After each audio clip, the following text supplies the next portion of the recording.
শুরুতেই আমরা সঞ্জুন হাই স্কুলের দৃশ্য দেখতে পাই। স্কুলের সব বাচ্চারা নিজ নিজ কাজে ব্যস্ত ছিল, কেউ বা পরীক্ষা দিচ্ছিল, কেউ বা মাঠে খুশি মনে খেলছিল। এরই মধ্যে আমরা দুজন ছাত্রকে দেখতে পাই যারা কিনা মোবাইলে একটি নিউজ দেখতে দেখতে কিছু কথা বলছিল।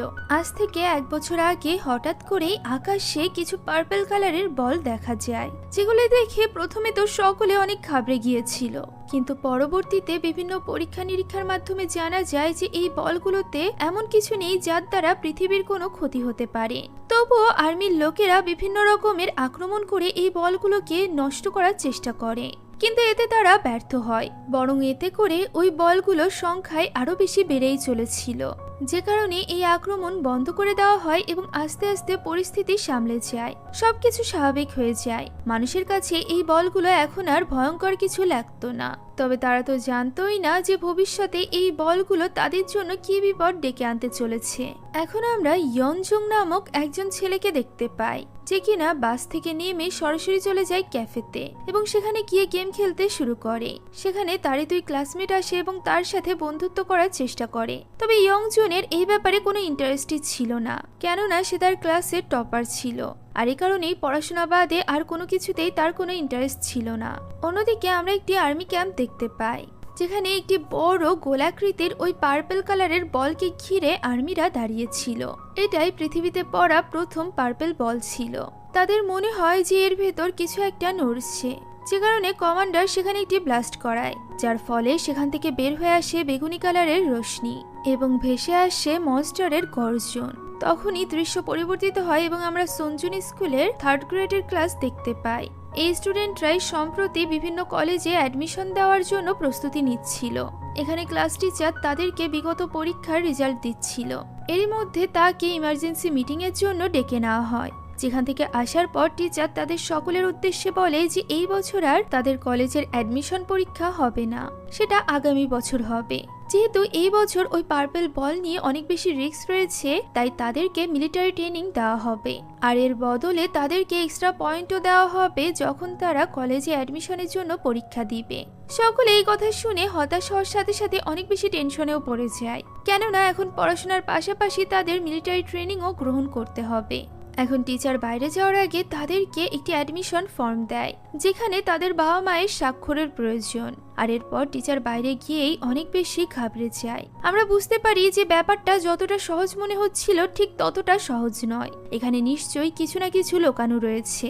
এর কিছুক্ষণের মধ্যেই সেখানে আর্মির লোকেরা চলে আসে, যেখানে মিলিটারি অফিসার সৈয়নো ছিল, যাকে কিনা আমরা একটু আগেই ওই কমান্ডারের সাথে আর্মি ক্যাম্পে দেখেছিলাম। এখানে সব বাচ্চারা মিলিটারি লোকেদেরকে দেখে অনেক ঘাবড়ে যায়।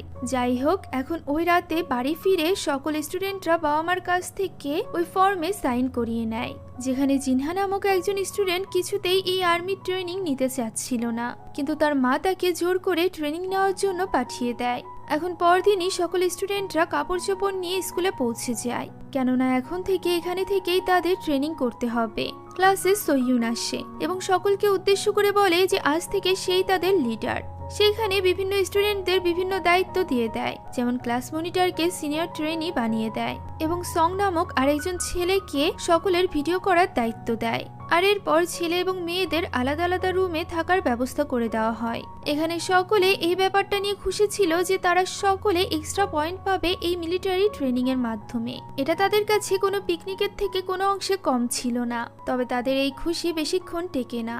আর্মি অফিসাররা এসে যখন দেখে যে তারা মেকআপ টেকআপ নিয়ে বসে আছে, তখন সে তাদেরকে প্রচুর বকাঝকা করে এবং সকল মেকআপের আইটেম বাইরে ফেলে দিয়ে তাদেরকে বাইরে নিয়ে আসা হয় এবং সকলের হাতে রাইফেল ধরিয়ে দেওয়া হয়। প্রথমে তো তারা সকলে ব্যাপারটাকে মজার সাথে নেয়, তবে সৈয়ন এসে তাদের সকলকে বকাঝকা করে এবং তাদেরকে রুলস এবং রেগুলেশনের ব্যাপারে সিরিয়াস হতে বলে। আর এরপর শুরু হয় হাড় ফাটানো ট্রেনিং। প্রথম দিনের ট্রেনিং এই তারা সকলে অনেক ক্লান্ত হয়ে যায়। কিছু কিছু স্টুডেন্টদের তো এই ট্রেনিং ভালো লাগছিল, অন্যদিকে এমন কিছু স্টুডেন্টরা ছিল যারা কিনা বাড়ি যেতে চাইছিল। এখন যদিও এখানে মোবাইল আনা অ্যালাউড ছিল না, তবুও জিনহা লুকিয়ে নিজের কাছে ফোন রেখে দিয়েছিল। সে এখানে সবাইকে একটা ভিডিও দেখায়, যেখানে আর্মির লোকেরা বিভিন্ন হিংস্র পশুদেরকে মেরে ফেলছে বিনা কারণেই। এটা দেখে মোটু বলে যে এমনটি তো তখনই হয় যখন পৃথিবীতে কোনো ভাইরাস ছড়িয়ে পড়ে, আর এই কারণেই হিংস্র প্রাণীদেরকে মেরে ফেলা হয়, যাতে করে তারা ভাইরাসে আক্রান্ত হয়ে সবার মধ্যে ভাইরাস ছড়িয়ে দিতে না পারে। এখন এই ব্যাপারটাকে মজার ছলে নিয়ে সকলে মজা করতে থাকে, যার আওয়াজে ইয়ংহুনের পড়াশোনায় অনেক ডিস্টার্ব হচ্ছিল। তাই তো সে বাইরে যাওয়ার চেষ্টা করে। ঠিক তখনই সোয়ন সেখানে আসে এবং তাকে আটকে নেয়। তখন ইয়ংহুন তাকে বলে দেয় যে জিনহার কাছে মোবাইল আছে, যা শোনার সাথে সাথে সোয়ন জিনহার উপর ভীষণ রেগে যায়। এখানে ইয়ংহুন এবং জিনহার মধ্যে প্রথম থেকেই শত্রুতা ছিল, যার ফলে জিনহা ইয়ংহুনের উপর ভীষণ রেগে যায় এবং তাকে মারার জন্য পেছন পেছন চলে যায়। তাদের দুজনের মধ্যে ফাইট শুরু হয়, যেখানে সং তাদেরকে আটকানোর চেষ্টা করছিল।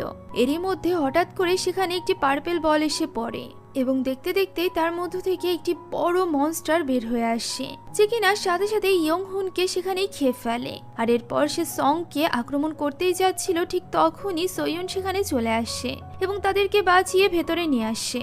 এবং আমরা দেখতে পাই ওই মনস্টারটি আবারও ওই বলে পরিণত হয়ে যায়। যখন এই ব্যাপারে তাদের ক্লাস টিচার মিস পার্ক জানতে পারে, তখনই সে অনেক ঘাবড়ে যায়। সোয়ন তাকে বুঝিয়ে বলে যে এই ব্যাপারটাকে অন্যান্য স্টুডেন্টদের কাছ থেকে তাদেরকে লুকিয়ে রাখতে হবে, তা না হলে সকলে ভয় পেয়ে যাবে। তাই তো মিস পার্ক সং এবং জিনহার সাথে কথা বলে এবং তাদেরকে বুঝিয়ে বলে যে তারা যেন বাকি স্টুডেন্টদের বলে যে ইয়ংহুন বাড়িতে চলে গিয়েছে, তাকে যে মনস্টার খেয়ে ফেলেছে এই ব্যাপারটা তারা যেন ভুল অক্ষরেও কাউকে না বলে। আর তখনই আমরা সোয়নকে দেখতে পাই, যে কিনা ওই দিনের মিলিটারি বেসের কথা ভেবে অনেক ইমোশনাল হয়ে পড়ে।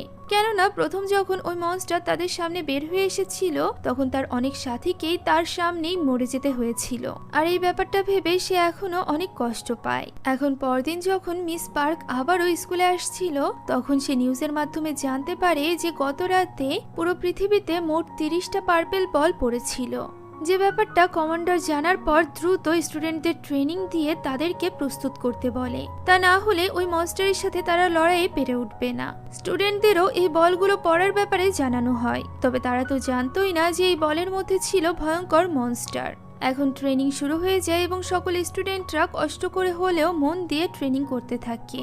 এভাবেই দিন চলতে থাকে। হঠাৎই এক রাতে সং দেখতে পায় তার সামনে জিনহা দাঁড়িয়ে আছে। জিনহার মনে হচ্ছিল যে সং হয়তো বা ইয়নহুর ব্যাপারে সকলকে বলে দিবে, আর এই কারণেই সে তাকে মেরে ফেলার চেষ্টা করে। সং তার কাছ থেকে পালাতে পালাতে ওই মনস্টারের সামনে চলে আসে। যখনই ওই মনস্টার তাকে মেরে ফেলতে যাবে, ঠিক তখনই তার ঘুম ভেঙে যায়, অর্থাৎ এটি তার একটি ভয়ঙ্কর স্বপ্ন ছিল মাত্র। এখন পরদিন সোয়ন ক্লাসে গান অ্যাসেম্বল করানো শেখায়, যেখানে সব স্টুডেন্টরা তো খুব দ্রুততার সাথেই এই কাজটি শিখে নেয়। তবে হ্যারি নামক একজন স্টুডেন্ট কিছুতেই এই কাজটি করতে পারছিল না, যে কারণে সকল স্টুডেন্টরা তার প্রতি হতাশ হয়ে যায়। দিন গড়িয়ে সন্ধ্যা হয়ে যায়, হ্যারি তবুও এই কাজটি করতে পারে না, যার ফলে সকলে তার উপর ভীষণ রেগে যায়। তখন সোয়ুন তাদেরকে বোঝায় যে ব্যাটেল গ্রাউন্ডে শুধুমাত্র একজন থাকে না, তাদের গ্রুপ হয়ে কাজ করতে হবে। তাই যদি কেউ ভালোভাবে পারফর্ম করতে না পারে, তাহলে অন্যদেরকে তাকে সাহায্য করতে হবে, তাকে কিছুতেই ডিমোটিভেট করা যাবে না। আর তারা যদি এমনটা ব্যাটেল গ্রাউন্ডে করে, তাহলে তারা সকলেই মারা যাবে। এখন আমরা দেখতে পাই স্কুলে মনস্টারটি যে বলের মধ্যে ছিল, তার চারপাশে একটি দেওয়াল তৈরি করে দেওয়া হয়েছিল, যাতে করে সেটা বেরিয়ে এসে অন্য কোনো স্টুডেন্টের কোনো ক্ষতি না করতে পারে। এখন পরদিন কিছু স্টুডেন্টদের শুটিং শেখানোর জন্য শুটিং রেঞ্জে নিয়ে যাওয়া হয়। তবে স্কুল থেকে বের হয়েই তারা সকলে অবাক হয়ে যায়, কেননা বাইরের রাস্তায় কেউই ছিল না। আসলে সকলকে একটি সেফ স্থানে পাঠিয়ে দেওয়া হয়েছিল, যে ব্যাপারে স্টুডেন্টরা কিছুই জানতো না। এখন ওই রাস্তাতেই একটি গর্তের মধ্যে ওই পার্পেল বল পড়েছিল, যে ব্যাপারে তাদের কোনো ধারণা ছিল না। এখন শুটিং রেঞ্জে একমাত্র নরা নামক একজন মেয়ের শুটিং বাদে আর কারোর শুটিংই ভালো ছিল না, যে কারণে তাদের সকলকে পানিশমেন্ট দিয়ে বেশি বেশি প্র্যাকটিস করানো হয়। আর এরপর সোয়ুন যখন তাদের সকলকে নিয়ে স্কুলে ফিরে আসছিল, তখন হঠাৎই রাস্তায় তারা সবকিছু উল্টোপাল্টা দেখতে পায়, যা দেখে সোয়ুনের কিছুটা সন্দেহ হয়। তাই তাদের সকলকে 10 মিনিটের ব্রেক দিয়ে সোয়ুন এবং একজন আর্মি অফিসার আশেপাশে চেক করতে যায়। আর এর সুযোগ নিয়ে দুজন স্টুডেন্ট চলে যায় একটি স্টোরে, যেখানে সবকিছু উল্টোপাল্টা ছিল। তবুও তারা এই বিষয়ে খুব একটা গুরুত্ব না দিয়ে সেখানেই খাবার খেতে থাকে। এদিকে মিস পার্ক তাদেরকে সেখানে না দেখে একজন সোলজারকে নিয়ে বেরিয়ে পড়ে তাদেরকে খোঁজার জন্য। ক্লাস ক্যাপ্টেন ইউজিনও তাদের সাথেই ছিল। ওখানে একটি গান পড়েছিল, যেটা নেওয়ার জন্য যখনই ইউজিন উঠাতে যায়, তখনই সে দেখতে পায় সেখানে একটি কাটা হাত রয়েছে, যা দেখে ইয়োজিন অনেক ঘাবড়ে যায় এবং তার চিৎকার শুনে বাকি স্টুডেন্টরাও সেখানে চলে আসে। সেখানে অনেক রক্ত পড়েছিল, যা দেখে তারা সকলেই অনেক বেশি ভয় পেয়ে গিয়েছিল। মিস পার্ক ওই গর্তটি চেক করতে এগিয়ে যায়, তখন সন তাকে আটকায় এবং তার মুখ থেকে বেরিয়ে যায় যে এটা হয়তো বা ওই ক্রিয়েচারটি যে কিনা ইয়ংহুনকে মেরেছিল, যা শুনে বাকি স্টুডেন্টরা অনেক ঘাবড়ে যায়। এরই মধ্যে কিছু মনস্টার এগিয়ে আসে, যা দেখে মিস পার্ক দ্রুত একটি বন্দুক উঠিয়ে নেয় এবং তাদেরকে আটকানো শুরু করে। বাকি স্টুডেন্টদের সে পালিয়ে যেতে বলে, কিন্তু স্টুডেন্টদের সামনেই ওই কিউট দেখতে ভয়ঙ্কর মনস্টাররা মিস পার্ককে মেরে ফেলে। এটা একদমই আনএক্সপেক্টেড ছিল। তখনই একজন সোলজার চলে আসে এবং ওই মনস্টারদের হাত থেকে স্টুডেন্টদের রক্ষা করতে থাকে, তবে ওই মনস্টাররা তাকেও মেরে ফেলে, যার ফলে লেডি সোলজার এসে তাদেরকে সেখান থেকে নিয়ে যেতে শুরু করে। আর এই হুড়োহুড়ির মধ্যে সকলে আলাদা হয়ে যায়। স্টুডেন্টরা একটি মলের মধ্যে গিয়ে লুকানোর চেষ্টা করে, তবে ক্রিয়েচাররা সেখানেও চলে এসেছিল। এখানে আহত এক মেয়ে জিনহার পা ধরে তাকে সাহায্যের জন্য বলতে থাকে। ঠিক তখনই একটি মনস্টার এসে তাকে মেরে ফেলে, আর এরপর এটা জিনহাকেও মারতে যাচ্ছিল। ঠিক তখনই সেখানে সোয়ুন চলে আসে এবং ওই ক্রিয়েচারটিকে মেরে জিনহাকে রক্ষা করে নেয়। অন্য গ্রুপের কাছেও অম নামক এক আর্মি অফিসার পৌঁছে যায় এবং তাদেরকেও রক্ষা করে নেয়। এদিকে হ্যারি একদমই একা ছিল, তবে সে বুদ্ধি করে দরজা বন্ধ করে দেয়, যার ফলে ওই ক্রিয়েচারদের হাত থেকে বেঁচে যায়। এদিকে বোরা সহ 3 জন মেয়ে ওই ক্রিয়েচার থেকে পালিয়ে বেড়াচ্ছিল।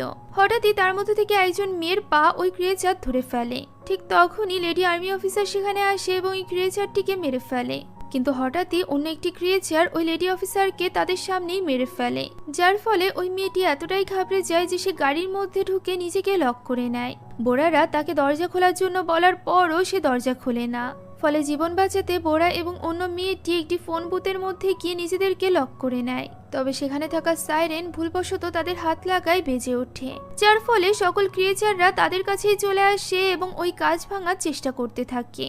এদিকে সোয়ুন এবং ওয়ামের স্টুডেন্টরা এক হয়ে যায়। অন্যদিকে ওই দুজন স্টুডেন্ট যারা কিনা সর্বপ্রথম আলাদা হয়ে গিয়েছিল, তাদের ওইখানেও একটি এলিয়েন চলে আসে। প্রথমে তারা তো বুঝতেই পারে না যে কিউট দেখতে মনস্টার আসলে কতটা ভয়ঙ্কর, তাই তো তার সাথে তারা খেলা করতে থাকে। তবে যখনই ওই ক্রিয়েচার তাদের উপর আক্রমণ করে, তখনই তারা তাদের বিপদ সম্পর্কে বুঝতে পারে এবং কোনো মতে ওই ক্রিয়েচারের হাত থেকে নিজেদেরকে বাঁচিয়ে ক্রিয়েচারটিকে একটি ফ্রিজারের মধ্যে আটকে দেয়। তারা লক্ষ্য করে যে ঠান্ডায় এই ক্রিয়েচারটি নড়াচড়া করতে পারছিল না। অন্যদিকে সোয়ুন লক্ষ্য করে ক্রিয়েচাররা কিছু শব্দ শুনে তার পিছু পিছু সেদিকে যাচ্ছে, তাই তো সেও সেদিকে যেতে শুরু করে, যেখানে সে ওই ফোন বুথের মধ্যে বোরা এবং তার বান্ধবীকে দেখতে পায়। সে গুলি করে ওই ক্রিয়েচারগুলোকে মেরে ফেলে, আর এরপর যখনই সে বোরাদেরকে বের করতে যায়, ঠিক তখনই একটি ক্রিয়েচার আচমকা তার উপর আক্রমণ করে দেয়। সোয়ুন তো হাল ছেড়েই দিয়েছিল, তবে সঠিক সময়ে নোরা সেই ক্রিয়েচারটিকে মেরে সোয়ুনকে বাঁচিয়ে নেয়। আর এরপর সব স্টুডেন্টরা সেই স্থানে এক হয় যেখানে মিস পার্ক এবং ওই 2 জন সোলজারের ডেড বডি পড়েছিল। সকলে এখানে তাদের মৃতদেহ দেখে অনেক বেশি ইমোশনাল হয়ে পড়ে। এখানেই সোয়ুন ওই মনস্টারের ব্যাপারে সবকিছু তাদেরকে খুলে বলে এবং এটাও জানায় যে এই মনস্টারদের মারার জন্যই তাদেরকে ট্রেনিং দেওয়া হচ্ছে। সেখানে সকল স্টুডেন্টরা অনেক বেশি ভয় পেয়েছিল। এরই মধ্যে হঠাৎ করে কিছু শব্দ শোনা যায়, ফলে সকলে আরো বেশি ঘাবড়ে যায়। ঠিক তখনই সেখানে ওই 2 জন স্টুডেন্ট চলে আসে যারা কিনা স্টোরে ছিল, যাদের জন্য এই সব কিছু হয়েছে। যাক, এখন সব বাচ্চাদেরকে স্কুলে ফিরিয়ে নিয়ে আসা হয়, যেখানে অন্যান্য সেকশনের বাচ্চারা তাদের এই অবস্থা দেখে বেশ হতবাক হয়ে যায়। এখানে সোয়ুন তার অতীতের একটি সিদ্ধান্তের ব্যাপারে চিন্তা করছিল।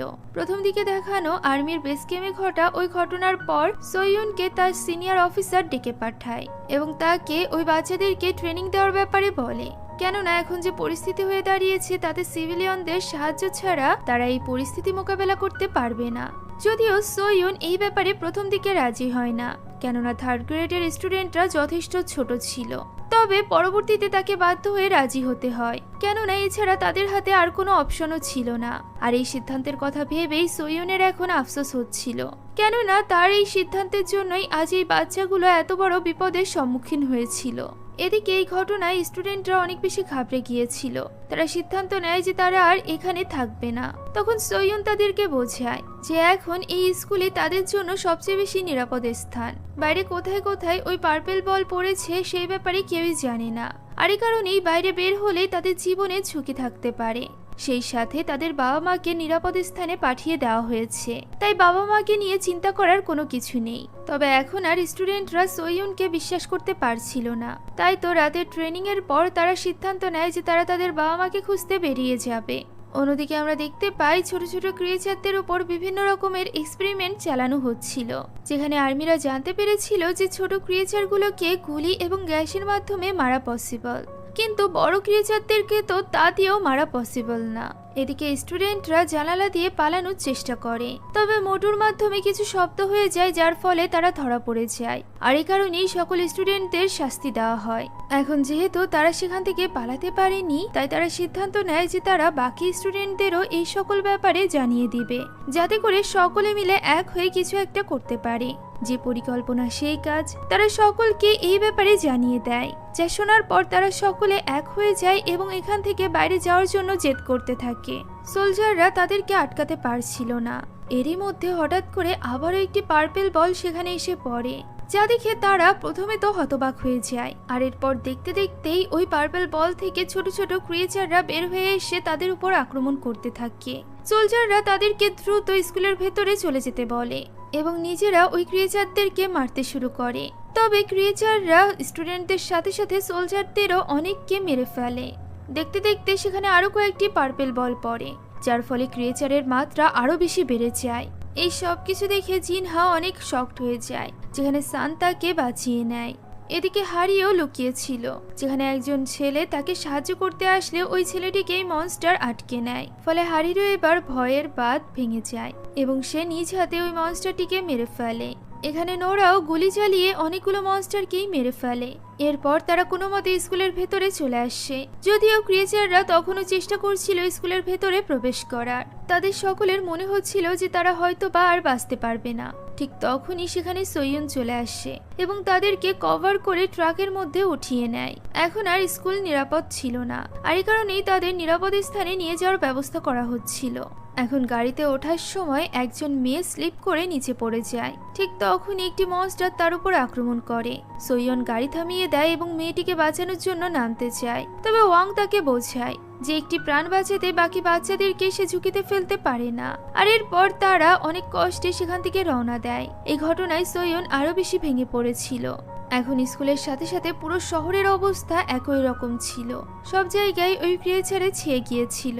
স্কুল থেকে মোট 2টি ট্রাকে করে বাচ্চাদেরকে নিয়ে যাওয়া হচ্ছিল, যেখান থেকে সোইয়ুনদের ট্রাক তো ক্যাম্পে পৌঁছে যায়, তবে অন্য ট্রাকটি পৌঁছায় না, যা দেখে সোইয়ুনরা বেশ চিন্তিত হয়ে পড়ে। অন্যদিকে আমরা ওই ট্রাকটিকে দেখতে পাই যার উপর একটি ক্রিয়েচার লুকিয়েছিল এবং সুযোগ বুঝে সেই ড্রাইভারের উপর আক্রমণ করে, যার ফলে ওই ট্রাকটি অ্যাক্সিডেন্ট করে। সব বাচ্চারা কোনো মতে ট্রাক থেকে বের হয়ে আসে এবং ওই ক্রিয়েচারটিকে গুলি করে মেরে ফেলে। এই ঘটনায় সুজিন নামক একজন স্টুডেন্ট আহত হয়ে গিয়েছিল। এদিকে তাদের কাছে থাকা বন্দুকের গুলিও শেষ হয়ে গিয়েছিল। এর উপর আবার তাদের যে সেফ স্থানে নিয়ে যাওয়া হচ্ছিল সেই স্থানটি এই স্থান থেকে অনেক বেশি দূরে ছিল, যে কারণে হেঁটে সেই পর্যন্ত যাওয়া সম্ভব ছিল না। এখন তারা আশেপাশে একটি ঘর দেখতে পায়, যে স্থানটি তাদের মতে নিরাপদ ছিল, আর এই কারণেই তারা ওই ঘরের উদ্দেশ্যে রওনা হয়। তবে সেখান থেকে যাওয়ার আগে তারা ওই ট্রাকে একটি সিম্বল বানিয়ে রেখে যায়, যাতে করে তাদেরকে খুঁজতে আসা আর্মির লোকেরা তাদেরকে সহজেই খুঁজে পায়।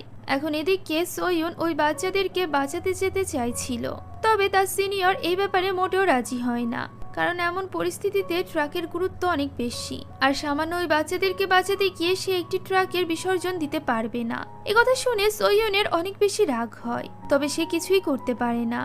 আর যখনই ওয়াং এই ব্যাপারে জানতে পারে, তখনই সে নিজের বুদ্ধি খাটায় এবং একজন সোলজারের কাছ থেকে একটি ট্রাকের চাবি চুরি করে নিয়ে আসে, আর সেটা সে সোইয়ুনের হাতে তুলে দেয়। সে জানতো এর ফলে তার মৃত্যুদণ্ডও হতে পারে, তবে এই মুহূর্তে সে ওই বাচ্চাদেরকে বাঁচানোর জন্য সোইয়ুনকে সাহায্য করতে চাইছিল। এখন মোটো এই ব্যাপারে জানতে পেরে যায় এবং সে ক্যাম্পে থাকা স্টুডেন্টদের জানিয়ে দেয় যে সোইয়ুন একাই ওই বাচ্চাদেরকে বাঁচাতে যাচ্ছে, যা শুনে তারা ঠিক করে যে তারাও সোইয়ুনের সাথে যাবে।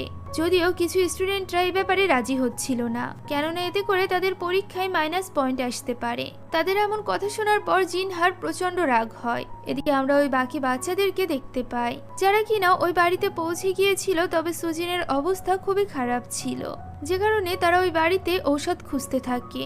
এরই মধ্যে একজন মেয়ে সেখানে কিছু খাবার পেয়ে যায়, তবে সেই ব্যাপারে বাকিদেরকে জানায় না, কেননা সেই খাবার একাই খেতে চাইছিল।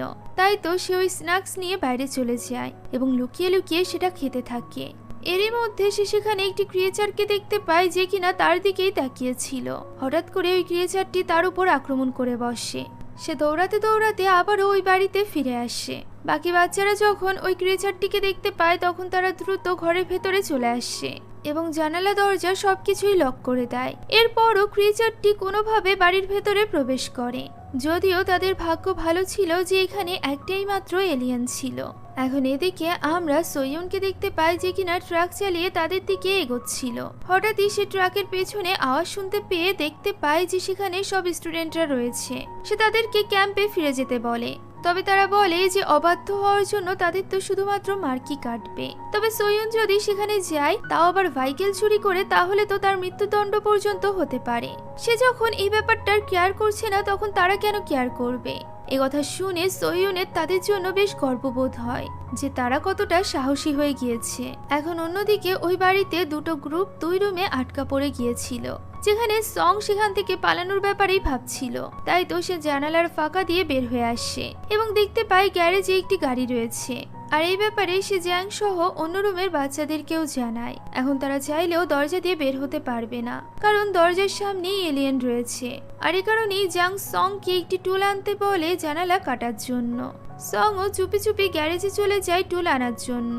তবে ক্রিয়েচারটি টের পেয়ে যায় এবং তার পিছু পিছু গ্যারেজে পৌঁছে যায়। তবে তার উপর আক্রমণ করার আগেই সং তাকে দেখে ফেলে এবং সেখান থেকে দৌড়ে পালিয়ে আসে।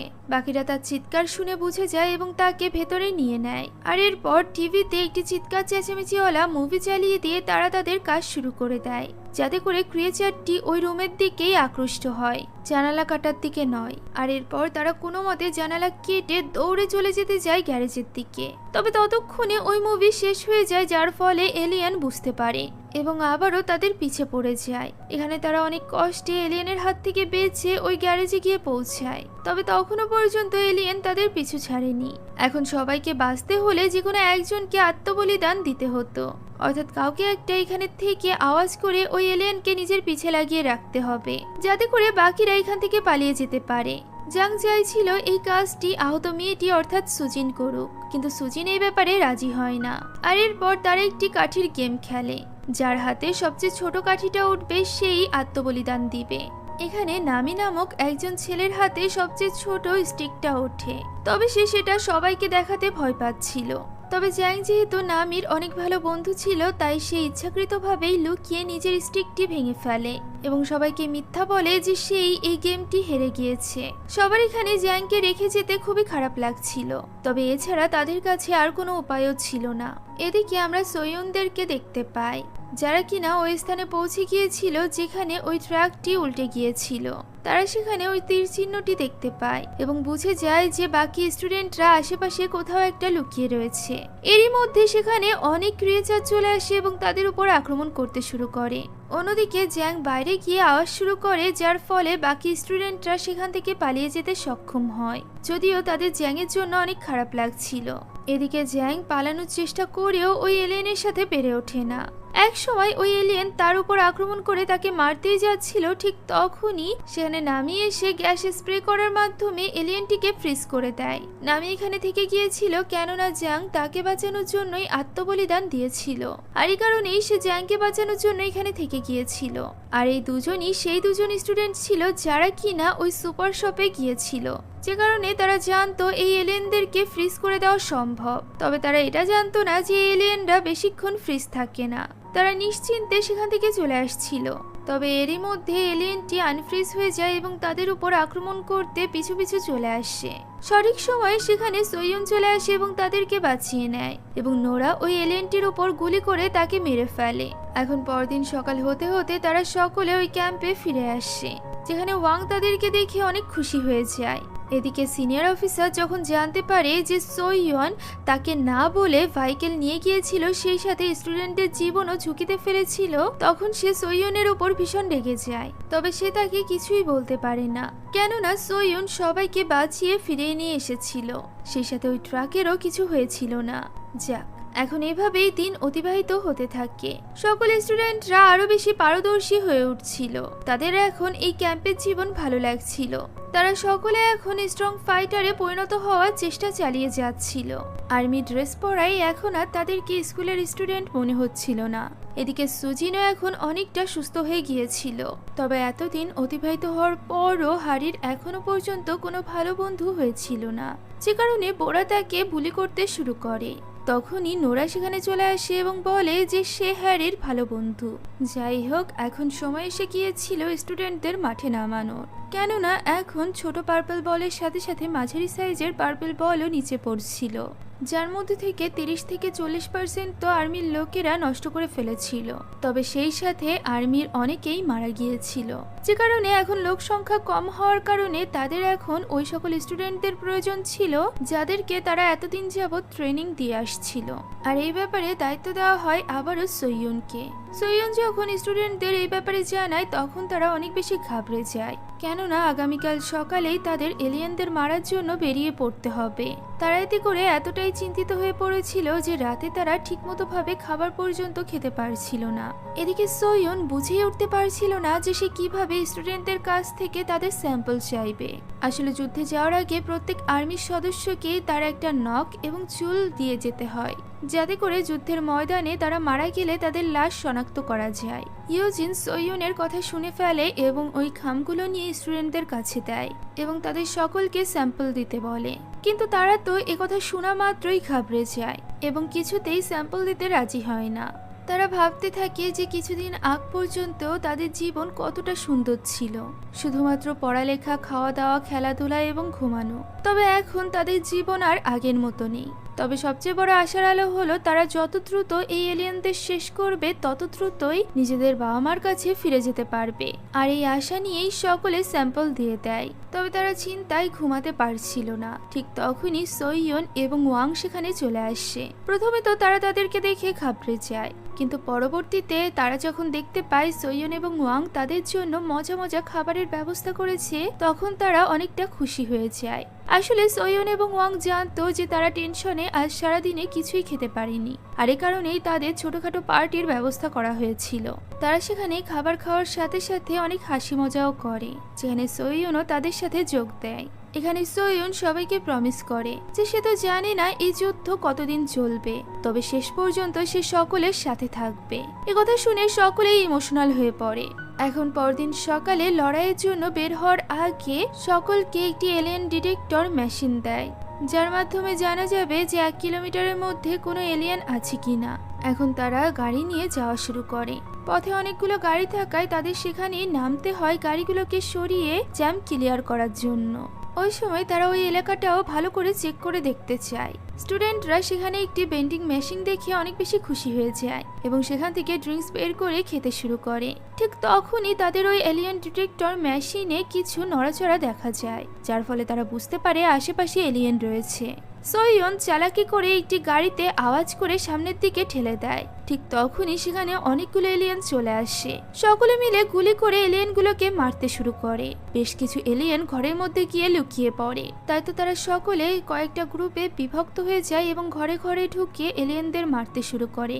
এখন এক গ্রুপ যখন এক বাড়ির মধ্য থেকে এলিয়েনদেরকে মেরে বের হচ্ছিল, ঠিক তখনই তারা সেখানকার একটি আলমিরার মধ্যে একটি স্টুডেন্ট সোলজারকে দেখতে পায়, যে কিনা অনেকদিন যাবৎ এখানেই লুকিয়ে ছিল। মেয়েটির নাম ছিল জয়ী এবং সে অনেক বেশি শকড অবস্থায় ছিল। সোইয়নও অন্য এক বাড়ি থেকে আরো 2 জন সার্ভাইভারকে বের করে নিয়ে আসে। তবে ভুলবশত সোইয়নের পা একটি লাশের উপর পড়ে, যা দেখে জয়ী অনেক বেশি প্যানিক করা শুরু করে এবং সেখানেই অজ্ঞান হয়ে যায়। তার যখন জ্ঞান ফেরে তখন সে সবাইকে জানায় যে সে এবং আরো কিছু স্টুডেন্টরা তাদের লিডারের সাথে এই স্থানে এসেছিল। তবে লড়াইয়ের এক পর্যায়ে তাদের লিডার তাদেরকে বিপদে ফেলে সেখান থেকে পালিয়ে গিয়েছিল, যে কারণে তাদের আজ এই অবস্থা। এখন এখানে জয়ী যখন জানতে পারে যে সোইয়ন এই টিমের লিডার, তখন সে সোইয়নকেও নিজের লিডারের মতোই মনে করতে শুরু করে। জয়ী এসবে এতটাই ভেঙে পড়েছিল যে সে ওই রাতেই নিজেকে শেষ করে দেওয়ার চেষ্টা করে। তবে ইয়োজিন তাকে থামায় এবং তাকে বোঝায় যে তার সাথীরা মারা গিয়েছে, এতে তার কোনো দোষ নেই। সেও যদি তার জায়গায় থাকতো তাহলে সেও তাদেরকে সাহায্য করার বদলে নিজেই লুকিয়ে পড়তো। এখানে সোইয়নও চলে আসে এবং তাকে সামলানোর চেষ্টা করে। তখনই জয়ী বলে ওঠে যে সব লিডাররাই একরকম হয়। সোইয়নও জয়ীর লিডারের মতো তাদেরকে বিপদে ফেলে পালিয়ে যাবে। একথা বলা মাত্রই সে সোইয়নকে গুলি করে দেয়। তবে ওয়াং তাকে বাঁচানোর জন্য সামনে চলে আসে এবং ওয়াং এর শোল্ডারে গুলি লাগে। আওয়াজ শুনে সকল স্টুডেন্টরা উপরে চলে আসে। জিনহা এখানে জয়ীর উপর ভীষণ রেগে যায়, তবে বাকি স্টুডেন্টরা তাকে কন্ট্রোল করে নেয়। এদিকে ওয়াংও বেঁচে গিয়েছিল যেহেতু গুলি তার শোল্ডারে লেগেছিল। এখন এই ঘটনায় সোইয়ন সিদ্ধান্ত নেয় যে সকল স্টুডেন্টদের সে শেল্টারে পাঠিয়ে দিবে, কেননা এখানে এলিয়েনের মাত্রা অনেক বেশি এবং সে তাদেরকে এখানে রেখে কোনো বিপদে ফেলতে চায় না। তবে এতে করে তার চাকরি চলে যেতে পারে। মাঝপথে লড়াই বন্ধ করে দেওয়ার জন্য তাকে শাস্তির সম্মুখীনও হতে পারে। আর এই কারণে স্টুডেন্ট তার এই কথায় রাজি হয় না। তারা এখানে সোইয়নের সাথে থেকে লড়াই করতে চায়। এখন এখানে যখন স্টুডেন্টরা কথা বলছিল তখন হুট করেই সকল স্টুডেন্টরা সেখান থেকে চলে যাওয়া শুরু করে, কেননা এতদিনে সুজিন সোইয়নের উপর দুর্বল হয়ে গিয়েছিল, যে ব্যাপারে সকল স্টুডেন্টরা জানতো। সে তখনই সোইয়নকে এই ব্যাপারে জানাতে চাইছিল যে সে সোইয়নকে ভালোবাসে। তবে শেষমেশ লজ্জায় সে এটা বলতে পারে না এবং রুমে এসে শুয়ে পড়ে। বাকিরা যখন এই ব্যাপারে তাকে জিজ্ঞাসা করে তখন সে বলে যে সে লড়াই শেষে শেল্টারে ফিরে সোইয়নকে নিজের মনের কথা বলে দিবে। অন্যদিকে আমরা সন এবং নরাকে দেখতে পাই, যারা কিনা ছাদে থেকে সিকিউরিটির দায়িত্ব পালন করছিল। এখানে আমরা জানতে পারি যে সন নোরাকে অনেক পছন্দ করত। সেই ব্যাপারে নোরাকে বলতে চাইছিল, তবে সেও সুজিনের মতো ঘাবড়ে যাওয়ার কারণে নোরাকে কিছুই বলতে পারে না। ঠিক তখনই নোরা লক্ষ্য করে সামনে থেকে একটি এলিয়েন দেখা যাচ্ছে, যে কিনা অনেক বেশি শাইন করছে। সেই ব্যাপারে সোইয়নকে এসে জানায়। সেই সাথে তারা এটাও লক্ষ্য করে যে এলিয়েনরা একে অপরের সাথে কমিউনিকেট করছে। তারা এখানে ম্যাপ থেকে বুঝতে পারে যে এলিয়েনদের পরবর্তী টার্গেট হতে চলেছে তাদের দ্বিতীয় শেল্টার, যা দেখে তারা অনেক চিন্তায় পড়ে যায়, কেননা পরদিন সকালে তারা যদি আরো বেশি ফোর্স আনতে যায় তাহলে অনেক দেরি হয়ে যাবে, অর্থাৎ তাদের এখানে থেকেই লড়াই করতে হবে। স্টুডেন্টদের মুখে এমন কথা শুনে সোইয়ন এবং ওয়াং এর তাদেরকে নিয়ে অনেক প্রাউড ফিল হয়। এখন সোইয়ন একটি পরিকল্পনা করে যে তারা একটি বড় বিল্ডিং বেছে নিবে এবং সেখানে বম ফিট করে রাখবে, আর এরপর আওয়াজের মাধ্যমে সকল এলিয়েনদেরকে সেখানে ডাকবে এবং সেখানে বোমা ব্লাস্টের মাধ্যমে সকল এলিয়েনকে একসাথেই শেষ করে দিবে। পরদিন সকালেই তারা একটি বড় বিল্ডিং বেছে নেয় এবং সেখানে পরিকল্পনা অনুযায়ী কাজ করতে শুরু করে। উপরে নোরা সকল পার্পেল বলের উপর নজর রাখছিল। তখনই সে লক্ষ্য করে ওই এলিয়েনরা আবারও একে অন্যের সাথে যোগাযোগ করছে, যা দেখে সে অনেকটা ঘাবড়ে যায় এবং সোইয়নকে বলে। সোইয়ন বুঝে যায় যে খুব শীঘ্রই ওই বলগুলো নিচে আসতে চলেছে, তাই সে সবাইকে বলে দেয় যে সবার হাতে আর মাত্র 10 মিনিট সময় আছে। সকলে দ্রুত বম লাগাতে শুরু করে।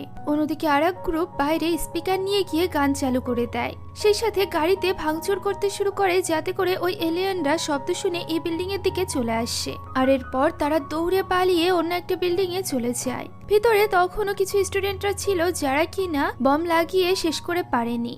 সোইয়ন যখন দেখতে পারে যে এলিয়েনরা দ্রুত গতিতে তাদের দিকে এগোচ্ছে, তখন সে ওই স্টুডেন্টদের ওয়াং এর সাথে অন্য বিল্ডিং এ চলে যেতে বলে। বাকি বমগুলো সে নিজেই লাগিয়ে নিবে। তবে ওই স্টুডেন্টরা কিছুতেই সোইয়নকে একা ছেড়ে যেতে চাইছিল না, কিন্তু সোইয়নের জোর করায় তাদের আর কোনো উপায়ও ছিল না।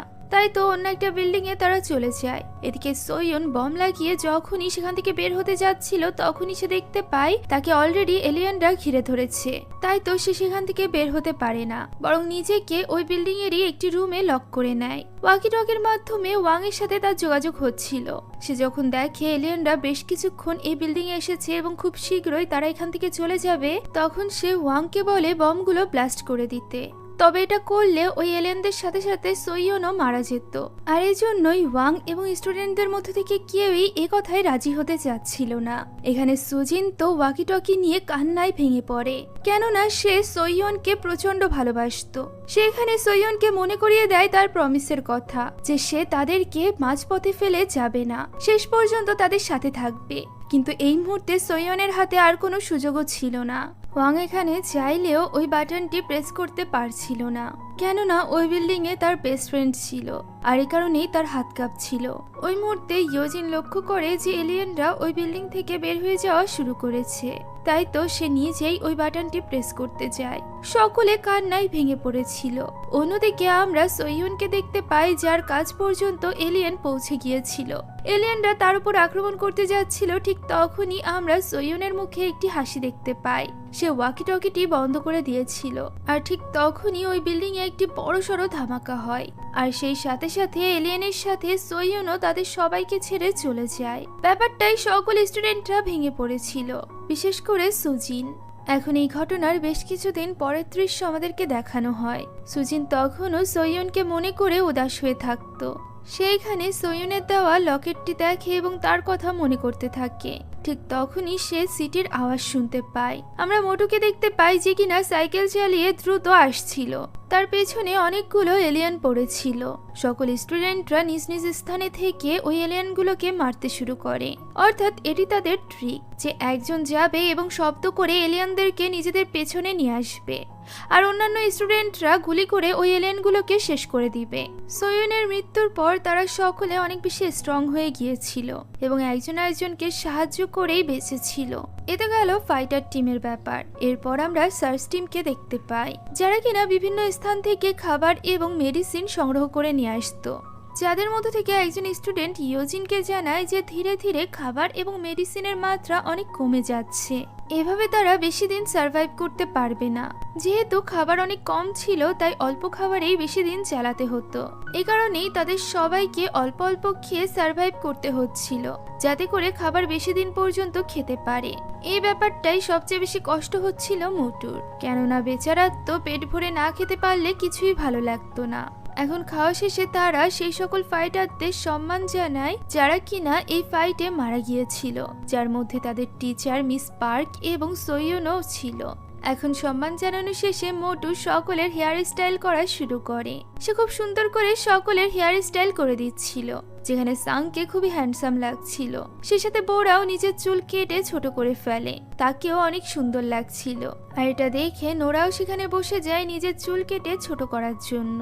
তবে সং তাকে বলে যে তার চুল লম্বা অবস্থায় তাকে সুন্দর লাগে, তার চুল কেটে ছোট করা উচিত নয়। তবুও নোরা একথায় রাজি হয় না। সে নিজের চুল কেটে ছোট করতে চাইছিল, যে কারণে সং এবং সিজুন দুজনই মোটুকে ভয় দেখাতে শুরু করে, কেননা তারা দুজনই নোরাকে খুবই পছন্দ করত এবং তারা চাইছিল না নোরার চুল কেটে ছোট করা হোক।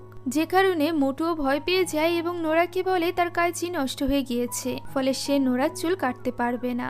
ইতিমধ্যে তাদের রেডিওটি নষ্ট হয়ে গিয়েছিল, যে কারণে তারা বাইরের কোনো সংবাদ শুনতে পারছিল না। তাই তো ইয়োজিন এবং সাং বসে রেডিওটি ঠিক করার চেষ্টা করে। আর এরপর শুরু হয় ভোটিং। প্রতি রাতেই তারা ভোট করত, কেননা তাদের মধ্যে থেকে অনেকেই ছিল যারা কিনা মিশন ছেড়ে সিওলে ফিরে যেতে চাইছিল, আবার অনেকেই ছিল যারা কিনা এই মিশনটি কমপ্লিট করতে চাইছিল। তাই তো প্রতি রাতে ভোটের মাধ্যমে সিদ্ধান্ত নেওয়া হতো যে তারা এখান থেকে ফিরে যাবে কিনা।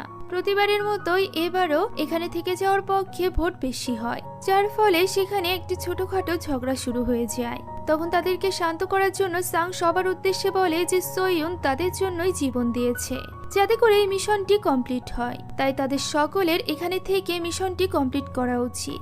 সোইয়ুনের কথা শুনে সকলে চুপ হয়ে যায়। পরদিন সকালে আবারও তাদেরকে দুই টিমে বিভক্ত করে দেওয়া হয়। এক টিম যায় খাবার এবং ঔষধের সন্ধানে, অন্য টিম যায় একটি জেলখানায়, কেননা সেখানে রেডিওর পার্টসগুলো পাওয়ার সম্ভাবনা ছিল, আর এতে করে তারা বাইরের লোকেদের সাথে যোগাযোগ করতে পারত। এখানে আমরা সংকে অনেকটা চিন্তিত দেখতে পাই।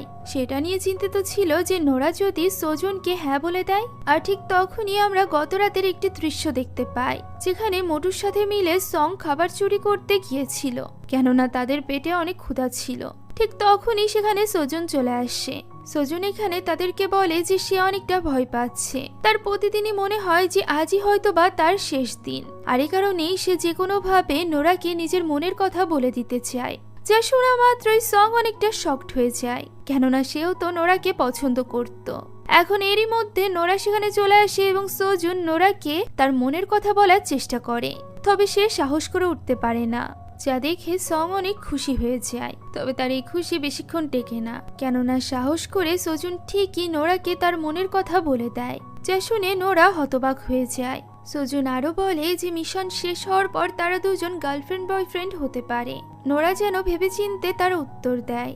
এখন বর্তমানে সং এসব ভেবে অনেক বেশি চিন্তিত ছিল যে নোরা আবার সোজুনকে হ্যাঁ না বলে দেয়। এখন ইয়োজিনের টিম ওই জেলের মধ্যে ঢুকে রেডিও ডিভাইস খোঁজার চেষ্টা করছিল। ঠিক তখনই হঠাৎ করে তারা কিছু আওয়াজ শুনতে পায়। তারা ওই আওয়াজের পিছু করতে করতে নিচে এক স্থানে পৌঁছে যায়, যেখানে হঠাৎ করে একজন কয়েদি একজন স্টুডেন্টের উপর আক্রমণ করে। তারা ওই স্টুডেন্টকে ছাড়িয়ে নিয়ে দেখতে পায় সেখানে অনেকগুলো সেলে অনেকগুলো কয়েদি আটকা পড়ে আছে। কয়েদিরা তাদের কাছে মুক্তি পাওয়ার জন্য আকুতি মিনতি করতে থাকে, কেননা এখানে আটকা থাকার কারণে তারা অনেকদিন যাবৎ খাবারও খায় না। এখানে স্টুডেন্টরা আলোচনায় বসে যে তাদের এই মুহূর্তে কি করা উচিত। আর এরপর তারা ওই কয়েদিদেরকে কিছু খাবার দিয়ে দেয়। হারি গিয়েছিল তাদেরকে খাবার দিতে, যেখানে একজন কয়েদি হারিকে ইমোশনাল ব্ল্যাকমেল করতে শুরু করে। সে হারিকে একজন মহিলার ছবি দেখিয়ে বলে এটা তার মা। হারি যেন তার মাকে জানিয়ে দেয় যে সে ভালো আছে। সে এখান থেকে বের হয়ে তার মাকে দেখতে চায়, কেননা তার মা অনেক অসুস্থ। এসব কথা শুনে হারি অনেক ইমোশনাল হয়ে পড়ে। এখন সেখান থেকে বের হওয়ার পর সকল স্টুডেন্টরা সিদ্ধান্ত নেয় যে তারা এই কয়েদিদেরকে বের করবে না, কেননা এই কয়েদিরা অনেক বেশি ডেঞ্জারাসও হতে পারে। আর এই কারণেই তারা সেখান থেকে চুপচাপ চলে যাবে। কিন্তু হারির এই ব্যাপারটা ভালো লাগছিল না। সে সেখানেই দাঁড়িয়ে ওই কয়েদির মায়ের ছবি দেখতে থাকে। এদিকে ওই সময় নোরা এবং সং জিনিসপত্র খুঁজছিল, যেখানে সং সাহস করে নোরাকে নিজের মনের কথা বলে দেওয়ার চেষ্টা করে। কিন্তু নোরার সামনে যেতেই সে অনেকটা ঘাবড়ে যায় এবং তার সামনে তার মুখ থেকে একটা বুলেও ফোটে না। তাই তো সে বাইরে এসে ভিডিও রেকর্ড করতে শুরু করে, যেখানে সে নোরাকে নিজের মনের কথা বলতে চাইছিল। তবে এবারও সে এটা করতে পারছিল না। তাই তো সে বলে যে তার থেকে সঞ্জুনি ভালো, যে কিনা নোরাকে নিজের মনের কথা অলরেডি বলে দিয়েছে। একথা বলতেই সে বাইরে একটি আওয়াজ শুনতে পায়। বাইরে গিয়ে সে দেখতে পায় সেখানে সঞ্জুন দাঁড়িয়ে আছে, সে কিনা তার কথা শুনে ফেলেছিল। অর্থাৎ সঞ্জুন এখন জানতো যে সং ও নোরাকে পছন্দ করে। সঞ্জুন বলে গত রাতেই নোরা তাকে হ্যাঁ বলে দিয়েছে, তাই সং এর চেষ্টা করে কোনো লাভ নেই। একথা শুনে সং এর মন ভেঙে যায়। ঠিক তখনই সঞ্জুং বলে যে সে মজা করছিল। নোরা এখনো তাকে কোনো সিদ্ধান্ত জানায়নি, তবে সে হাল ছাড়বে না। সে নোরাকে আবারও প্রপোজ করবে। এদিকে মোটুরা কিছু স্টুডেন্টদের খুঁজে পায়, যারা কিনা লুকিয়ে লুকিয়ে তাদের ক্যাম্পের মধ্যে ঢুকে গিয়েছিল খাবারের সন্ধানে। এই স্টুডেন্টরাও তাদের মতো ট্রেনিং প্রাপ্ত স্টুডেন্ট ছিল।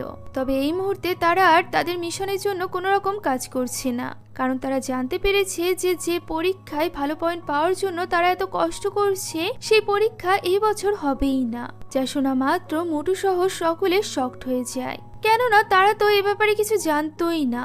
মূলত তাদের রেডিও নষ্ট হয়ে যাওয়ার কারণে তারা এই ব্যাপারে কোনো রকম খবর পায়নি।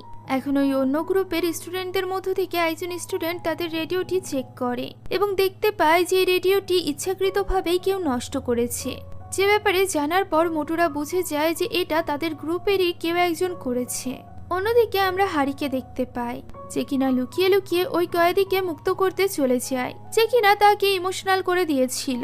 ওই কয়েদি এখানে হারির সামনে অসুস্থ হওয়ার নাটক করতে শুরু করে, আর যখনই হারি তার কাছে আসে তখনই সে হারির উপর আক্রমণ করে। সে বাকি কয়েদিদেরকেও মুক্ত করে ফেলে। এখানে হারি জানতে পারে যে এই ফটোটি ওই কয়েদির মায়ের নয়, বরং অন্য একজন কয়েদির ছিল। যে ব্যাপারে জানার পর হারির অনেক খারাপ লাগে। তবে এখন খারাপ লেগেও কোনো লাভ ছিল না, কেননা সে পুরোপুরিভাবে ফেঁসে গিয়েছিল। বোরারা চিৎকারের শব্দ শুনে সেখানে চলে যায় এবং দেখতে পাই হারিকে ওই কয়েদিরা আটকে রেখেছে। তারা এখানে হারিকে ছেড়ে দিতে বললে কয়েদিরা বলে যে তারা যেন কয়েদিদেরকে এখান থেকে মুক্ত করে দেয়, আর এমনটা না করলে হারির সাথে অনেক খারাপ হবে। যা শুনে সকল স্টুডেন্টরা ঘাবড়ে যায়। তারা কি করবে তা বুঝতে পারছিল না। তখনই ওই খারাপ কয়েদিটি সকলের সামনেই হারির সাথে খারাপ কিছু করার চেষ্টা করে, যা দেখে বোরা তাকে থামতে বলে এবং বলে তাদেরকে কিছু সময় দিতে। তারা ভেবেচিন্তে সিদ্ধান্ত নেয় যে তারা ওই কয়েদিদেরকে মুক্ত করে দিবে, আর এই কারণেই তারা বন্দুক ফেলে কয়েদিদের দরজা খুলে দেয়। কিন্তু কয়েদিরা উল্টো বন্দুক নিয়ে তাদের পেছনেই পড়ে যায়, ফলে স্টুডেন্টরা সেখান থেকে পালাতে শুরু করে। অন্যদিকে হারি তখনও পর্যন্ত ওই কয়েদিদের হাতে বন্দী ছিল। এদিকে আমরা ইয়োজিনদের টিমকে দেখতে পাই, যারা একটি গোলা বারুদে ভরা ট্রাক পায়। ফলে তারা এই বন্দুক এবং গোলা বারুদ দেখে অনেক খুশি হয়ে যায়, কেননা এগুলোর সাহায্যে এখন তারা বেশি পরিমাণে এলিয়েনদের মারতে পারবে এবং দ্রুত মিশন শেষ করতে পারবে। একথা ভেবেই তারা যখন খুশি হচ্ছিল ঠিক তখনই হঠাৎ করে বন্দুকের গুলির আওয়াজ তারা শুনতে পায়। নোরা দৌড়ে গিয়ে দেখতে পায় উপর থেকে সঞ্জুন নিচে পড়েছে এবং সেখানেই মারা গিয়েছে, যা দেখে নোরা সহ সকলে শকড হয়ে যায়। তারা কি করবে এবং সঞ্জুনের সাথে কি হয়েছে তা কিছুই বুঝতে পারছিল না। এখন অন্যদিকে আমরা ওই কয়েদিদেরকে দেখতে পাই যাদের এখন পরিকল্পনা ছিল যে তারা সকল ছেলে স্টুডেন্টদের মেরে ফেলবে এবং মেয়ে স্টুডেন্টদের কাছে রেখে দিবে নিজেদের লালসা মেটানোর জন্য। তবে তাদের মধ্য থেকে একজন কয়েদি এই ব্যাপারে একদমই রাজি হয় না। সে সবাইকে আটকানোর চেষ্টা করেও ব্যর্থ হয়, আর এরপর সে ঠিক করে যে সে তাদের সাথে একসাথে থাকবে না। এদিকে একজন কয়েদি হারিকে একটি রুমে নিয়ে যায় এবং তার সাথে খারাপ কিছু করার চেষ্টা করে। তবে হারিও হার মানে না, বরং সেখান থেকে পালিয়ে একটি আলমিরার মধ্যে গিয়ে লুকিয়ে পড়ে। ঠিক তখনই সেখানে একটি এলিয়েন চলে আসে এবং ওই কয়েদির উপর আক্রমণ করে এবং তাকে মেরে ফেলে। তখন অন্যান্য কয়েদিরা ওই এলিয়েনটিকে মারার চেষ্টা করে, কিন্তু তাদের বন্দুকেতেও গুলিই ছিল না। অর্থাৎ স্টুডেন্টরা চালাকি করে আগে থেকেই বন্দুক থেকে সকল গুলি বের করে নিয়েছিল। এখন ওই স্টুডেন্টরা সে স্থানে পৌঁছে যায় যেখানে তারা বন্দুক রেখে এসেছিল। তারা আরো বন্দুক নিয়ে বের হয়ে পড়ে হারিকে খোঁজার জন্য। খুঁজতে খুঁজতে এক পর্যায়ে বোরা হারিকে পেয়ে যায়, আর এরপর তারা দুজন সেখান থেকে পালানোর চেষ্টা করে। ঠিক তখনই অনেকগুলো মনস্টার তাদের উপর আক্রমণ করে। ওই মুহূর্তে নামলে সেখানে চলে আসে এবং ওই মনস্টারদের মারতে শুরু করে। ঠিক তখনই হারির পিছু পিছু ওই খারাপ কয়েদিটিও সেখানে চলে আসে। সে হারিকে মেরে ফেলার চেষ্টা করে। তখনই বোরা মাঝখানে চলে আসে এবং একটি গুলি তার হাত ছুঁয়ে বেরিয়ে যায়। এরই মধ্য দিয়ে ওই কয়েদির কাছে থাকা বন্দুকের গুলি শেষ হয়ে যায়। ঠিক ওই সময় সেখানে ওই কয়েদি পৌঁছে যায় যে কিনা একটু আগেই এই কয়েদিদের সাথে মিশতে চাইছিল না। সে এখানে বন্দুক তুলে নেয় এবং বোরাদের মারার বদলে উল্টে ওই কয়েদিকেই মেরে ফেলে। সকল স্টুডেন্টরাও ততক্ষণে সেখানে পৌঁছে যায়। তারা সকলে ওই লোকটিকে গান পয়েন্টে নিয়ে নেয়। তখন সে আকাশের দিকে তাকিয়ে বলে যে এই পার্পেল বলগুলোর ব্যাপারে সে জানার জন্য অনেক বেশি আগ্রহী ছিল, তবে এখন সে জেনে গিয়েছে যে এই পার্পেল বলগুলো পৃথিবীতে এজন্যই এসেছে যাতে করে খারাপকে নিঃশেষ করা যায়। একথা বলেই সে চুপচাপ সেখান থেকে চলে যায়। স্টুডেন্টরাও তাকে দেখতে থাকে। অন্যদিকে সঞ্জুনের লাশ দেখে সকলে অনেক বেশি ভেঙে পড়েছিল।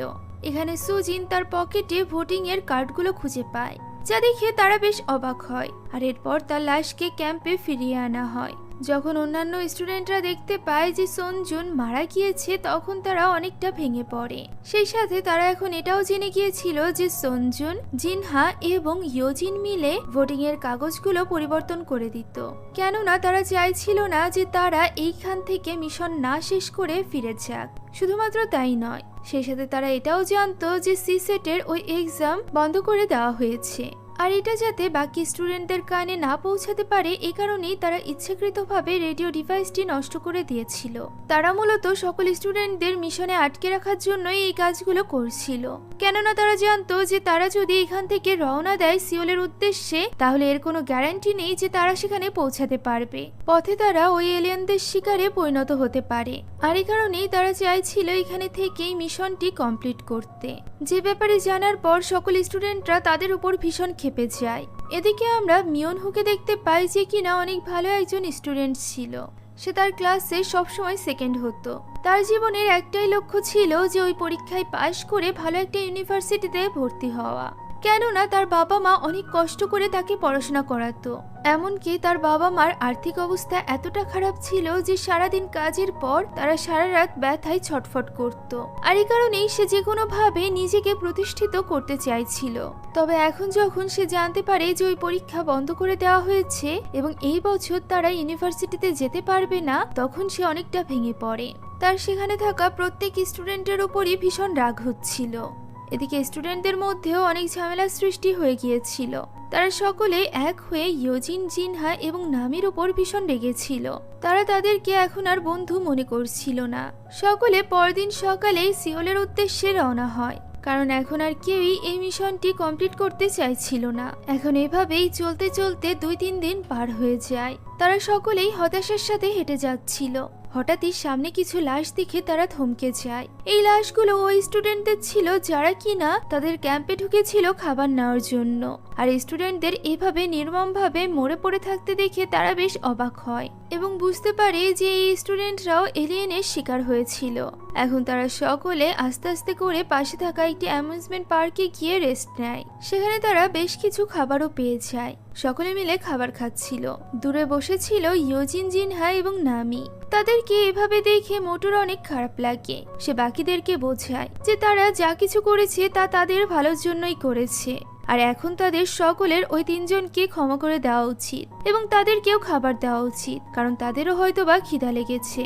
এই কথায় তারা সকলে রাজি হয়ে যায় এবং ওই তিনজনকে ক্ষমা করে দেয়। আর এরপর তারা সকলে একসাথে বসে খাবার খেতে থাকে। কিছুক্ষণ পর তারা ওই অ্যামিউজমেন্ট পার্কের সকল লাইট জ্বালিয়ে দেয় এবং সেখানে থাকা বিভিন্ন রাইডে চড়ে অনেক মজা করতে থাকে। দীর্ঘ যুদ্ধের পর তারা যেন তাদের পুরনো জীবন ফিরে পেয়েছিল। তারা সকলে অনেক বেশি মজা করছিল। তবে জিনহার মন অনেক খারাপ ছিল। সে এটা বুঝতে পারছিল না যে সঞ্জুনের মৃত্যু কিভাবে হয়েছিল। এখানে সং তাকে বুঝিয়ে সকলের কাছে নিয়ে যায় এবং তার ক্যামেরা দিয়ে সবার একসাথে ছবি তুলতে যায়। আর ঠিক তখনই তার সামনে চলে আসে সঞ্জুনের মৃত্যুর রহস্য। ওই দিন সং যখন ভিডিওতেও নোরাকে তার ভালোবাসার কথা বলতে পারছিল না, তখন সে ক্যামেরাটি সেখানেই রেখে গিয়েছিল। সঞ্জুন যখন পরবর্তীতে সেখানে আসে তখন সে ওই ক্যামেরাটি তুলে নেয় এবং সেখানে নিজের ভিডিও রেকর্ড করতে শুরু করে। তবে হঠাৎই পেছন থেকে কিছু মনস্টার তার উপর আক্রমণ করে দেয়। সেও এটা বুঝে যায় এবং ওই মনস্টারদের মারতে শুরু করে। এইভাবেই এক পর্যায়ে সে একটি জানালার কাছে চলে আসে এবং মনস্টারের আক্রমণের জন্য সে ওই জানালা ভেঙে নিচে পড়ে যায়। অর্থাৎ তাদের ধারণা ভুল ছিল, তাকে কেউ ইচ্ছাকৃতভাবে মেরেছিল না, বরং সে তো মনস্টারের হামলার কারণে নিচে পড়ে গিয়ে মারা গিয়েছিল। আর এই পুরোটা ওই ক্যামেরায় রেকর্ড হয়েছিল, যেটা দেখার পর তারা সকলে অনেক ইমোশনাল হয়ে পড়ে। এখন এরপর আমরা সুজিনকে দেখতে পাই যে কিনা অনেক উদাস হয়ে নদীর পাড়ে বসেছিল। তার কাছে নামলি আসে। তারা দুজনেই এখানে তাদের হারিয়ে ফেলা বন্ধুদের কথা ভেবে অনেক বেশি ইমোশনাল হয়ে পড়ে। দূর থেকে মিয়নহু তাদেরকে দেখছিল। মিয়নহু প্রথম থেকেই সুজিনকে পছন্দ করত, আর এখন যখন সে নামলিকে সুজিনের পাশে দেখে তখন সে এটা একদমই সহ্য করতে পারে না। তার মনে ভুল ধারণার জন্ম নেয়। সে ভাবতে থাকে যে সুজিন এবং নামলি হয়তো বা ঘনিষ্ঠ হয়ে গিয়েছে, আর এটা ভেবেই সে একেবারে উন্মাদের মতো হয়ে যায়। পরবর্তীতে সিজুন যখন সেখানে আসে তখন সে সিজুনকে ধরে ফেলে এবং জিজ্ঞাসা করে যে নামলির মধ্যে এমন কি আছে যা তার মধ্যে নেই। যা শুনে সিজুন একেবারেই হতবাক হয়ে যায়। সে বুঝতেই পারছিল না যে মিয়নহু এমনটি কেন বলছে। সে মিয়নহুকে তাকে ছেড়ে দিতে বলে, তবে মিয়নহু একথা শোনে না। হাতাহাতির এক পর্যায়ে সুজিন আঘাত পেয়ে অজ্ঞান হয়ে যায়। ঠিক তখনই জিনহা সেখানে চলে আসে এবং দূর থেকে দেখতে পায় মিয়নহু অজ্ঞান সুজিনকে কিস করছে। যা দেখে জিনহা দ্রুত সেখানে যায় এবং মিয়নহুকে একটি লাথি মারে। সে মিয়নহুকে মেরে সুজিনের কাছে আসে এবং সে ঠিক আছে কিনা চেক করতে থাকে। সুজিনেরও তখন একটু একটু জ্ঞান ফিরে এসেছিল। সে জিনহাকে তার পাশে দেখে। ঠিক তখনই মিয়নহু সেখানে চলে আসে এবং জিনহাকে গুলি করে মেরে ফেলে। আর এরপর সে জিনহার লাশকে পানিতে ফেলে দিয়ে আসে, যাতে করে এর কোনো প্রমাণ না থাকে। এদিকে বাকি স্টুডেন্টরা গুলির শব্দে সেখানে চলে আসে। তারা সেখানে সুজিনকে অজ্ঞান অবস্থায় দেখতে পায় এবং মিয়নহু তাদেরকে মিথ্যা বলে যে এখানে এলিয়েনের আক্রমণ হয়েছিল, যে কিনা জিনহাকে টেনে সমুদ্রের দিকে নিয়ে গিয়েছে। সে তাকে বাঁচানোর চেষ্টা করেও ব্যর্থ হয়েছে। এখানে সকল স্টুডেন্টেরই জিনহার জন্য অনেক খারাপ লাগে। রাত কাটানোর জন্য তারা সকলে পাশে থাকা তাদেরই স্কুল বিল্ডিং এ ফিরে যায়। ততক্ষণে সুজিনের পুরোপুরি জ্ঞান ফিরে এসেছিল। তার স্পষ্ট কোনো কিছু মনে তো ছিল না, তবে সে এখানে নামলিকে বলে যে তার সন্দেহ হচ্ছে যে জিনহাকে মনস্টার নয় বরং মিয়নহু মেরেছে। একথা লুকিয়ে লুকিয়ে মিয়নহুও শুনে নেয়। আর এরপর তারা সকলে ক্লাসরুমে ফিরে যায়, যেখানে তারা সকলে তাদের ফিউচার পরিকল্পনা সম্পর্কে আলোচনা করছিল। যেখান থেকে সিওলে ফিরে যেয়ে তারা কে কি করবে। তবে মিয়নহু সেখানে ছিল না। সে তো দরজার বাইরে থেকে তাদেরকে দেখছিল এবং ভাবছিল যে তারা হয়তো বা তার ব্যাপারেই আলোচনা করছে। তার এখানে হ্যালুসিনেশন হয়, যে সকলে সেখানে থেকে তার বিরুদ্ধে প্লটিং করছে। তারা সকলে জেনে গিয়েছে জিনহাকে সেই মেরেছে, সেই সাথে সুজিনকেও সে উত্ত্যক্ত করেছে। আর এটা যদি জানাজানি হয় তাহলে তার জীবন তো নষ্টই হয়ে যাবে, সে কোনো ইউনিভার্সিটিতেই অ্যাডমিশন পাবে না, যার ফলে তার বাবা মার এত কষ্ট বৃথা যাবে। এইসব কিছু ভেবে তার মাথা যেন ফেটে যাচ্ছিল। অন্যদিকে স্টুডেন্টরা এরকম কোনো কিছু নিয়ে আলোচনা করছিলই না, তারা তো তাদের ভবিষ্যৎ নিয়ে আলোচনা করছিল। যেখানে সবাই যখন লক্ষ্য করে যে অনেকক্ষণ যাবৎ মিয়নহু এখানে নেই, তখন তারা মিয়নহুকে নিয়ে অনেকটা চিন্তিত হয়ে পড়ে। তাই তো নামলে বাইরে যেতে যায় তাকে খোঁজার জন্য। তবে দরজার কাছে পৌঁছাতেই মিয়নহু তাকে অঝরে গুলি করে মেরে ফেলে। আর এরপর যা হয় তা কেউই আশা করেনি। যখনই আমাদের মনে হচ্ছিল যে সবকিছু হয়তোবা ঠিক হয়ে গিয়েছে এবং তারা সকলে বেঁচে গিয়েছে, ঠিক তখনই মিয়নহু সেখানে প্রবেশ করে এবং তাদের সকলকে অঝরে গুলি করে শেষ করে দিতে শুরু করে। সবাই সেখান থেকে প্রাণ বাঁচিয়ে পালানোর চেষ্টা করে, তবে সে এক এক করে সবাইকে গুলি করছিল। সে সংকেও গুলি করে আহত করে ফেলে। আর এরপর বোরা এবং হ্যারির পিছে যায়, সেখানে বোরাকে গুলি করে মেরে ফেলে। আর এরপর সে নোরাকে মারতে যায়। সং পিছে থেকে তাকে অনুরোধ করতে থাকে যে সে যেন নোরাকে না মারে, সে যেন নোরাকে ছেড়ে দেয়। কিন্তু মিয়নহু তো কাউকেই ছাড়তে পারবে না। আর এই কারণেই সে সকলের কাছে ক্ষমা চায় যে নিজের ক্যারিয়ার বাঁচাতে হলে তাদের সবাইকেই মারতে হবে। একথা বলার সাথে সাথেই পিছে থেকে হ্যারি তাকে গুলি করে মেরে ফেলে, যার ফলে মিয়নহু সেখানেই মারা যায়। প্রথম থেকেই হ্যারি রাইফেল চালাতে পারছিল না, তবে সঠিক সময়ে এসে সে সঠিকভাবে গুলি চালায়, যার ফলে সং, নোরা, হ্যারি এবং নাহিদ জীবন বেঁচে যায়। অর্থাৎ 4 জন বাদে সেখানে থাকা সকলে মারা গিয়েছিল। এখন এই ঘটনা 2 বছর পরের দৃশ্য আমরা দেখতে পাই। এখন পরিস্থিতি অনেকটা স্বাভাবিক হয়ে গিয়েছিল। নতুন টেকনোলজির মাধ্যমে ওই এলিয়েনদেরকে শেষ করে দেওয়া সম্ভব হয়েছিল। সেই সাথে সিসিটের এক্সামও শুরু হয়েছিল। আমরা সংকে দেখতে পাই যে কিনা তখন এক্সাম হলে ছিল। এখানে তার ওই সকল ফ্রেন্ডদের কথা মনে পড়ে যায় যাদের সাথে সে এক সময় অনেক ভালো সময় কাটিয়েছিল, অনেক এনজয় করেছিল এবং একসাথে সিসিটের এক্সাম দিবে বলে ঠিক করেছিল। একথা ভেবেই সে এখানে পরীক্ষায় আর লিখতে পারে না এবং আর সহ্য করতে না পেরে সে পরীক্ষার হল থেকে বের হয়ে আসে। মাঠে দাঁড়িয়ে সে ইউনিভার্সিটিটি দেখতে থাকে এবং ভাবতে থাকে যে তারা যদি এখন সকলে বেঁচে থাকতো তাহলে হয়তো বা আজ তারা পরীক্ষা দিয়ে ইউনিভার্সিটিতে চান্স পেত এবং সেখানে অনেক মজা মাস্তি করত। সেই সাথে সুইয়নও এখন বেঁচে থাকতো, যে কিনা তাদের সামনে তো কঠোর সাজার অভিনয় করত, তবে তারা শুরুতেই সেও মজা মাস্তি করতে শুরু করত। তারা সকলে একসাথে অনেক আনন্দ করতে পারত আর গল্পের শেষটা এরকমও হতে পারত। তবে তাদের ভাগ্যে তো অন্য কিছুই লেখা ছিল। আর এটা ভেবেই সং এর মন খারাপ হয়ে যায়। আর এই হতাশাজনক দৃশ্যের মধ্য দিয়ে আজকের এই গল্পটি এখানেই শেষ হয়ে যায়। এই